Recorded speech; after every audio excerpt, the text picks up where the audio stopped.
जय श्री कृष्णा। राधे राधे दोस्तों, स्वागत है आपका अपने चैनल पर। आज हम आपके लिए लेकर आए हैं एकादशी व्रत पारण के समय सुनी जाने वाली तुलसी माता की कथा। तो दोस्तों, द्वादशी तिथि के दिन जब भी आप एकादशी व्रत का पारण करेंगे तो तुलसी जी की इस कथा को अवश्य सुने, तभी आपको एकादशी व्रत के पूर्ण फल की प्राप्ति होगी। तो प्रेम से बोलो तुलसी माता की जय हो। हमने आपके मुख से तुलसी के पत्र और पुण्य का शुभ महात्म्य सुना, जो भगवान विष्णु को बहुत ही प्रिय है। अब हम आपसे तुलसी की पुण्यमय कथा को सुनना चाहते हैं। व्यास जी बोले, ब्राह्मणों, पहले स्कंद पुराण में मैं जो कुछ बतला आया हूँ वही यहाँ भी कहता हूँ। शतानंद मुनि के शिष्य कठोर व्रत का पालन करने वाले थे। उन सब ने एक दिन अपने गुरु को प्रणाम करके परम पुण्य और हित की बात पूछी। शिष्यों ने कहा, नाथ, ब्रह्म देवताओं में श्रेष्ठ आपने पूर्व काल में ब्रह्मा जी के मुख से तुलसी जी के जिस कथा का श्रवण किया था उसको अब हम सब सुनना चाहते हैं। शतानंद मुनि जी बोले, शिष्यगण, तुलसी जी का नाम उच्चारण करने पर ही असुरों का दर्प दलन करने वाले भगवान श्री विष्णु प्रसन्न हो जाते हैं। मनुष्य के पाप नष्ट हो जाते हैं, उन्हें अक्षय पुण्य की प्राप्ति होती है, जिसके दर्शन मात्र से करोड़ों गोदान का फल प्राप्त होता है। उस तुलसी का पूजन और वंदन लोग क्यों ना करें। कलयुग के संसार में वे मनुष्य धन्य हैं जिनके घर में शालिग्राम शिला का पूजन संपन्न करने के लिए प्रतिदिन तुलसी जी का वृक्ष भूतल पर लहलहाता रहता है। जो कलयुग में भगवान श्री केशव की पूजा के लिए पृथ्वी पर तुलसी का वृक्ष लगाते हैं, उन पर यदि यमराज अपने किंकड़ों सहित रुष्ट हो जाएं, तो भी वह उनका क्या कर सकते हैं।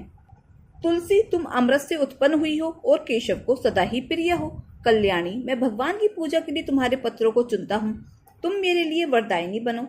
तुम्हारे श्री अंगों से उत्पन्न होने वाले पत्रों और मंजरियों द्वारा मैं सदा ही जिस प्रकार श्री हरि का पूजन कर सकूं, ऐसा उपाय करो। पवित्र अंगनी तुलसी, तुम कलिमल का नाश करने वाली हो। इस भाव के मंत्रों से जो तुलसी दलों को चुनकर उनसे भगवान वासुदेव की पूजा करता है, उसकी पूजा का करोड़ों गुना फल प्राप्त होता है।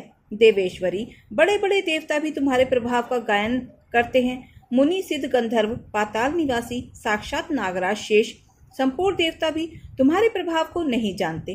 केवल भगवान विष्णु ही तुम्हारी महिमा को पूर्ण रूप से जानते हैं। जिस समय क्षीर समुद्र मंथन का उद्योग प्रारंभ हुआ था, उस समय श्री विष्णु की आनंद अर्श से तुम्हारा प्रादुर्भाव हुआ था। पूर्व काल में श्री हरि ने तुम्हें अपने मस्तक पर धारण किया था। देवी, उस समय श्री विष्णु के शीर का संपर्क पाकर तुम पवित्र हो गई। तुलसी, मैं तुम्हें प्रणाम करता हूँ। तुम्हारी श्री अंग से उत्पन्न पत्रों द्वारा जिस प्रकार श्री हरि की पूजा कर सकूं, ऐसी कृपा करो जिससे मैं निर्विघ्नता पूर्वक परम गति को प्राप्त हो सकूं। साक्षात श्री कृष्ण ने तुम्हें गोमती तट पर लगाया और बढ़ाया था।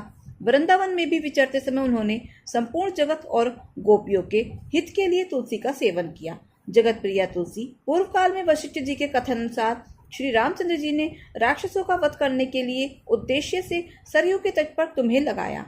तुलसी देवी, मैं तुम्हें प्रणाम करती हूँ। श्री रामचंद्र जी से वियोग हो जाने पर अशोक वाटिका में रहते हुए जनक किशोरी सीता जी ने तुम्हारा ही ध्यान किया था, जिससे उन्हें पुनः अपने प्रियतम का समागम प्राप्त हुआ। पूर्व काल में हिमालय पर्वत पर भगवान शंकर की प्राप्ति के लिए पार्वती देवी ने तुम्हें लगाया और अपनी अभिष्ट सिद्धि के लिए तुम्हारा सेवन किया।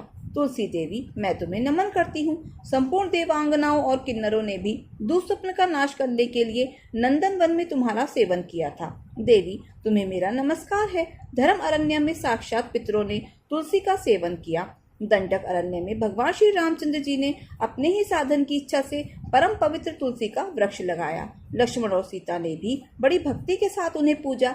जिस प्रकार शास्त्रों में गंगा जी को त्रिभुवन व्यापिनी कहा गया है, उसी प्रकार तुलसी देवी भी संपूर्ण चराचर जगत में दृष्टिगोचर होती हैं। तुलसी को ग्रहण करके मनुष्य पापों से मुक्त हो जाता है। और तो और मुनीश्वरों, तुलसी के सेवन से ब्रह्म हत्या भी दूर हो जाती है। तुलसी के पत्ते से टपकता हुआ जल जो अपने सिर पर धारण करता है, उसे गंगा स्नान और 10 गोदान का फल प्राप्त होता है। देवी, मुझ पर प्रसन्न हो। देवेश्वरी, हरिप्रिया, मुझ पर प्रसन्न हो। क्षीर सागर के मंथन से प्रकट हुई तुलसी देवी, मैं तुम्हें प्रणाम करती हूँ। द्वादशी की रात्रि में जागरण करके जो इस तुलसी माता की कथा को सुनता है, भगवान श्री विष्णु उसके 32 अपराध क्षमा कर देते हैं। बाल्यावस्था, कुमार अवस्था, जवानी और बुढ़ापे में जो पाप किए जाते हैं, वे सब तुलसी तत्व के पाठ से नष्ट हो जाते हैं। तुलसी के स्त्रोत से संतुष्ट होकर भगवान सुख और अभयदान प्रदान करते हैं। जिस घर में तुलसी देवी की इस कथा को सुना जाता है और पढ़ा जाता है, उसका कभी अशुभ नहीं होता। उसका सब मंगल ही मंगल होता है, किंचित भी अमंगल नहीं होता। उसके लिए सदा सुकाल बना रहता है। वह घर अपार धन धान्य से भरपूर रहता है। तुलसी जी की इस कथा को सुनने मात्र से मनुष्य के हृदय में भगवान विष्णु के प्रति अविचल भक्ति होती है। उसका वैष्णवों से कभी वियोग नहीं होता। इतना ही नहीं, उसकी बुद्धि कभी भी धर्म से पृथक नहीं होती है। जो द्वादशी की रात्रि में जागरण करके तुलसी जी की इस कथा का पाठ करता है या सुनता है, उसे करोड़ों तीर्थों के समान का फल प्राप्त होता है। तो प्रेम से बोलो विष्णु भगवान की जय हो, तुलसी माता की जय हो। बहुत समय पहले की बात है। एक समय एक राजा शाम के समय अपने बगीचे में बैठा था। तभी उसका एक मुसलमान नौकर किसी काम से वहां पर आ गया। राजा की दृष्टि उसके गले में पड़ी हुई तुलसी की माला पर पड़ी। राजा ने चकित होकर पूछा, क्या बात है, क्या तुम हिंदू बन गए हो? तब वह कहने लगा, नहीं महाराज, हिंदू नहीं बना हूँ। तब राजा ने पूछा, तो गले में तुलसी की माला क्यों डाल रखी है? तब वह बोला, राजा साहब, तुलसी की माला की बड़ी ही महिमा है। तब राजा ने पूछा, क्या महिमा है, मुझे भी बताओ। तब वह बोला, राजा साहब, आपको एक सत्य घटना सुनाता हूँ। एक बार मैं अपने ननिहाल जा रहा था। सूरज ढलने को था। इतने में दो छाया पुरुष दिखाई दिए, जिनको हिंदू लोग यमदूत बोलते हैं। उनकी डरावनी आकृति देखकर मैं तो घबरा गया। तब वे मुझसे कहने लगे, तुम डरो मत, तुम्हारी मौत अभी नहीं है। अभी एक युवक किसान बैलगाड़ी भगाता भगाता आएगा। यह जो गड्ढा है, इसमें उसकी बैलगाड़ी का पहिया फंस जाएगा और बैलों के कंधे पर रखा हुआ जुआ टूट जाएगा। बैलों को प्रेरित करके हम उद्दंड बना देंगे और उसमें से जो दाईं ओर का बैल होगा वो विशेष उद्दंड होकर युवक किसान के पेट में अपना सींग घुसा देगा और इसी से उसकी मृत्यु हो जाएगी। हम उसी की जीव आत्मा को लेने आए हैं। राजा साहब, मैंने उन यमदूतों से हाथ जोड़कर प्रार्थना की और कहा कि यह घटना देखने की मुझे भी इजाजत दे दो। तब उन्होंने मुझे इजाजत दे दी। मैं दूर एक पेड़ के पीछे खड़ा हो गया। थोड़ी देर में सचमुच उस कच्चे रास्ते से एक बैलगाड़ी दौड़ती हुई आई। जैसे उन्होंने कहा था, ठीक वैसे ही बैलगाड़ी को झटका लगा। बैल उत्तेजित हुए और एक युवक किसान उन पर नियंत्रण पाने में असफल हो गया। बैल धक्का मारते मारते उसे दूर ले गए और बुरी तरह से उसके पेट में अपने सींग घुसा दिए और वह मर गया। तब राजा ने पूछा, आगे क्या हुआ? तब वह कहने लगा कि महाराज, लड़के की मौत के बाद मैं पेड़ की ओट से बाहर आया और दूतों से पूछा कि इसकी जीवात्मा कहाँ है और कैसी है। तब दूत कहने लगे कि इसकी जीवात्मा हमारे हाथ में नहीं आई। मृत्यु तो इसकी जैसे होनी थी वैसी ही हुई, किंतु हुई वहां जहां तुलसी का पौधा लगा हुआ था, और जहां तुलसी होती है वहां मृत्यु होने पर जीवात्मा भगवान श्री हरि के धाम को जाता है। श्री हरि के पार्षद आकर उसे ले जाते हैं।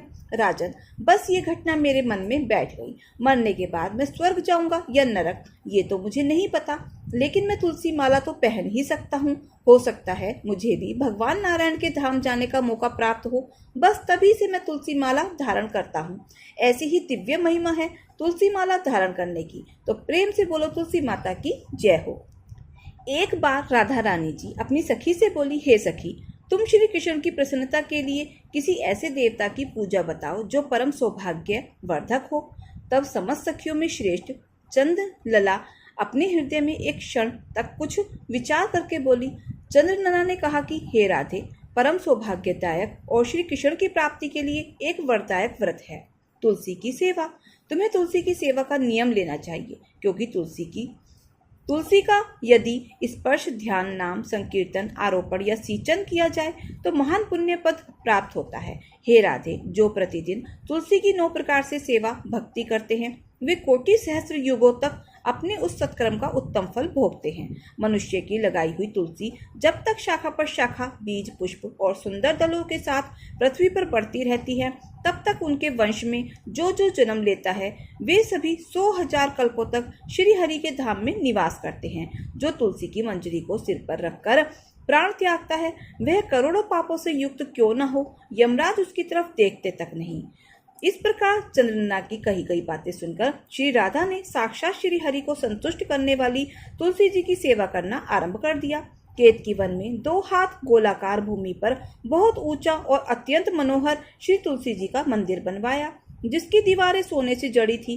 किनारे किनारे पर पद्म रागमणि लगी हुई थी। वह सुंदर सुंदर हीरे, पन्ने, मोतियों के परकोटों से अत्यंत सुशोभित था। उसके चारों ओर परिक्रमा करने के लिए गरी बनाई गई थी, जिसकी भूमि चिंतामणि से मंडित थी। ऐसे तुलसी मंदिर के मध्य में हरे पल्लवों से सुशोभित तुलसी जी की स्थापना करके श्री राधा जी ने अभिजीत मुहूर्त में उनकी सेवा आरंभ की। श्री राधा जी ने आश्विन शुक्ल पूर्णिमा से लेकर चैत्र पूर्णिमा तक तुलसी जी की सेवा और व्रत और अनुष्ठान किया। व्रत आरंभ करके उन्होंने प्रति मास अलग अलग रस से तुलसी जी को सींचा। कार्तिक में दूध से, मार्गशीर्ष मास में गन्ने के रस से, पौष मास में द्राक्षा रस से, माघ मास में 12मासी आम के रस से, फाल्गुन मास में अनेक वस्तुओं के मिश्रित मिश्री के रस से और चैत्र मास में पंचम रस से उनका सिंचन किया। वैशाख कृष्ण प्रतिपदा के दिन उद्यापन का उत्सव किया। उन्होंने 2 लाख ब्राह्मणों को 56 भोगों से तृप्त करके वस्त्र और आभूषणों के साथ दक्षिणा भी दी। मोटे मोटे दिव्य मोतियों का 1 लाख भार और स्वर्ण का 1 कोटि भार श्री गंगाचार्य जी को दिया। उस समय आकाश से देवता तुलसी मंदिर पर फूलों की वर्षा करने लगे। उसी समय स्वर्ण सिंहासन पर विराजमान श्री हरिप्रिय तुलसी देवी प्रकट हुई। उनकी 4 भुजाएं थी, कमल दल के समान विशाल नेत्र थे, 16 वर्ष की सी अवस्था और श्याम कांति थी। मस्तक पर हेममय किरीट प्रकाशित था और कानों में कंचनमय कुंडल झिलमिला रहे थे। सिंहासन से उतरकर तुलसी देवी ने रंगवल्लभी जैसी श्री राधा जी को अपनी भुजाओं में भर लिया और उनके मुख चंद्र का चुंबन किया। तुलसी देवी बोली, हे राधे, मैं तो तुम्हारी भक्ति से प्रसन्न हूँ। यहाँ इंद्रिय, मन, बुद्धि और चित्त के द्वारा जो जो मनोरथ तुमने किया है वह सब तुम्हारे सम्मुख सफल हो। इस प्रकार श्री हरिप्रिय तुलसी जी को प्रणाम करके वृषभानु नंदिनी श्री राधा देवी कहती हैं, हे देवी, गोविंद के युगल चरणों में मेरी भक्ति बनी रहे। तब तथास्तु कहकर श्री हरिप्रिय तुलसी जी अंतर्ध्यान हो जाती हैं। इस पृथ्वी पर जो मनुष्य श्री राधा रानी और श्री तुलसी जी का यह विचित्र उपाख्यान पढ़ता है या सुनता है वह भगवान की श्रेष्ठ भक्ति को प्राप्त करता है, भगवान की कृपा प्राप्त करता है और उसकी सभी मनोकामनाएं भगवान की कृपा से पूर्ण हो जाती हैं। तो प्रेम से बोलो, श्री तुलसी माता की जय हो, राधा रानी की जय हो। दोस्तों, आपको हमारी कथा कहानी कैसी लगी कमेंट बॉक्स में जरूर बताएं और अगर अच्छी लगी हो तो प्लीज़ वीडियो को लाइक, शेयर और सब्सक्राइब अवश्य करें। अपना प्यार और सहयोग दें। मिलते हैं फिर ऐसे ही नई कथा कहानियों के साथ। धन्यवाद।